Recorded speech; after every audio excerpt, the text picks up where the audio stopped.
Hey pros, Crystal here from Elite Hair Care USA. So today's video is a little bit different from what you guys are used to. I've adapted to trying to give you guys the live feel without me actually doing 8-hour lives all the time and being able to really home in directly on the point of what I'm trying to teach you.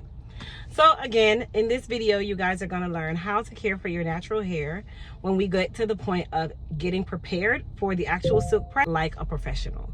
Now, I want you guys to sit back, relax, and enjoy this video, but I also would love for you guys to comment, tell me what you guys think about the finished result, and also share this video with your family and friends. Again, if you're new here and you haven't already done so, go ahead and hit that subscribe button, keep watching, and watch to the end to see the finish. All right, you guys, so we have finished the wash day process, technically. But what we're gonna do is get her prepared to go under the dryer. So we are going to spray her down, get the hair nice and protected before we do that. So I'm actually gonna be using our Moist Repair leave-in conditioner. I'm using the original, which I still, of course, have my original. But if you have the new and improved, you're even better in a place. So I'm, again, holding the spray out about 6 to 10 inches from the head. And then I'm just gonna spray the hair all over. You just wanna make sure that you're not oversaturating. Keep in mind, we are going to be doing a silk press. Too much product can hinder the silk press process and make the hair oily. And then lastly, I'm gonna apply some of our Shield Heat and Humidity Protectant Spray that also has that split end defense in there.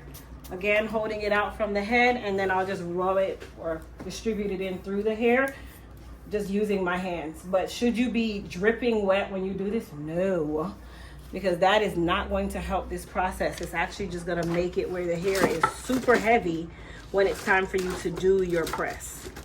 All right, so what I'm gonna do now is I'm just gonna literally part the hair into small sections.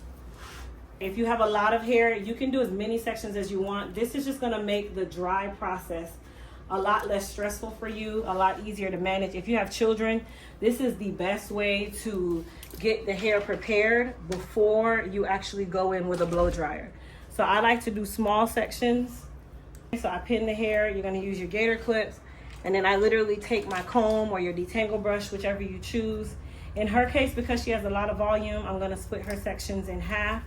And then I start from the ends. I already detangled her, but that does not mean that you're not gonna have to detangle again. It just won't be as bad. So I detangle as I go. If you see, I'm working my ways from the ends all the way to the roots. You do wanna make sure that you detangle thoroughly. This is gonna make your blow dry process very easy. And then I just rope twist the hair. Now the reason for rope twisting, this is going to help you in the process of not having to go back and worry about the hair retangling when it's time for you to do your blow dry. So you do want to just utilize this technique to make your life easier.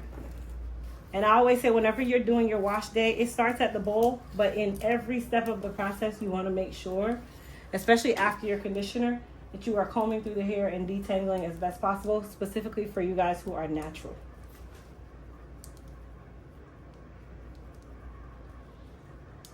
Now, if you have really dense or really thick hair, sometimes when you're rope twisting, you have to go back through and comb through that end just to make sure that the hair is not tangled down there. That is okay. There's nothing wrong with that. That doesn't mean you did something wrong. That just means that your hair retangles really quickly. And a lot of people out there are exactly the same way. All right, so now I'm on the side of the head. If you notice, my sections are almost the same. So I'm doing the same thing.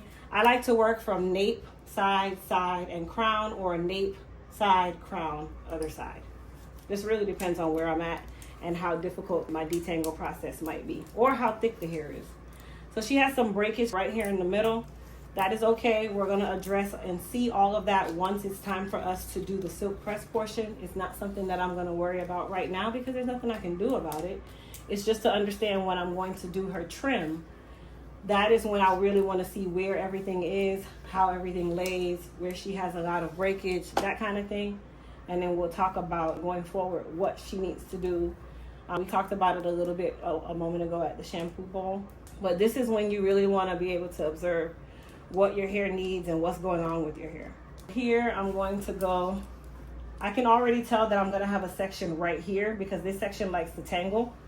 But I'm still gonna do the two sides first to kind of lessen how much hair I have to work with right here in the middle. Most times, this is definitely a thing when you're working with younger children, not talking about her, but just younger children, because they have a lot of hair, right? And that is the easiest way to stop the ouches and oohs. At this part of the process, just make your partings or your sections smaller so that when you go to blow dry, the hair is not retangling and you've already thoroughly detangled and not allowed the hair to retangle.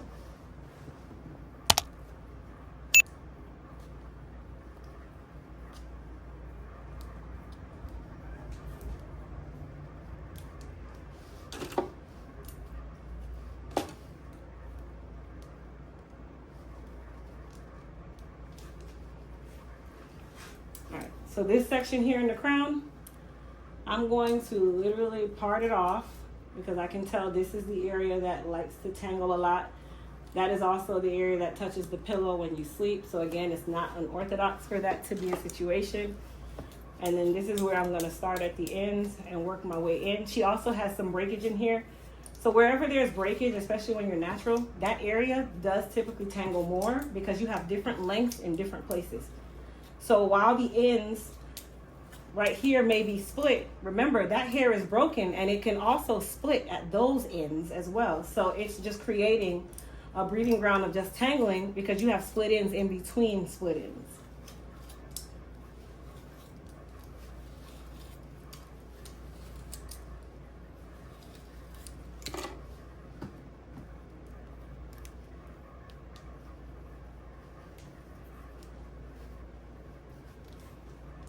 Now, if you guys notice, my detangle process does not take very long. Why? Because I started detangling from the bowl. I didn't wait until I got to the end of the process and now I have dreads that I'm trying to now comb through and detangle. All right, this is our last section. So again, I'm going to start from the ends, work my way up.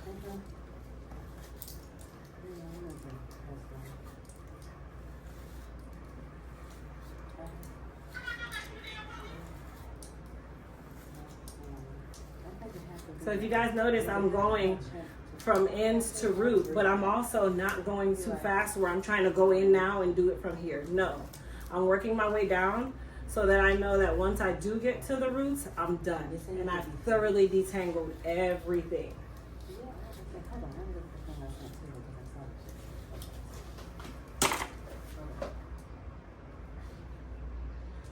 So now she's gonna go under the dryer. She will air dry for about 20 to 30 minutes.